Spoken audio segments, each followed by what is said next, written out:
काय डोंबिवलीकर, दिवाळीची शॉपिंग झाली की नाही? आणि दिवाळीची शॉपिंग जर तुम्हाला आपल्या डोंबिवलीमध्ये करायची आहे आणि कुठे प्रदर्शन भरवलेलं आहे बघायचं आहे तर चला दाखवतो. आज मी आलेलो आहे डोंबिवली ईस्ट ताईपिंगे चौकवरती सर्वेश हॉलला. मित्रांनो, 2 दिवसांचं प्रदर्शन आहे. 18 आणि 19 ऑक्टोबर. टायमिंग असणार आहे सकाळी 11 ते रात्री 9 वाजेपर्यंत. दिवाळी विशेष नारी शक्ती प्रदर्शन भरवण्यात आलेलं आहे.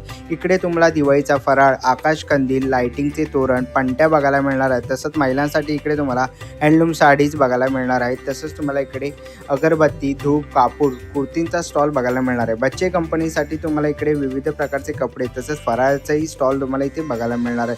तसंच महिलांसाठी तुम्हाला इकडे रेडीमेड रांगोळ्या व ज्वेलरीचे अनेक कलेक्शन बघायला मिळणार आहे. होम डेकोरेटिव्ह आयटम्स तुम्हाला इथे बघायला मिळणार आहे. अनेक स्टॉलवरती इथे विविध प्रकारचे ऑफर आहे. बॅगचाही इथे स्टॉल अवेलेबल आहे. यांचा संपूर्ण डिटेल व्हिडिओ प्रथमेश केकर ब्लॉगवरती मी अपलोड केलेलाच आहे. नक्कीच जाऊन बघा. मला इंस्टाग्राम पेजला फॉलो केलं नसेल तर नक्कीच फॉलो करा. आणि दिवाळीची खरेदी झाली नसेल तर नक्कीच तुम्हाला प्रदर्शनाला भेट दिलीच पाहिजे. लवकरच भेटू नवीन व्हिडिओमध्ये. तोपर्यंत बाय बाय, टेक केअर.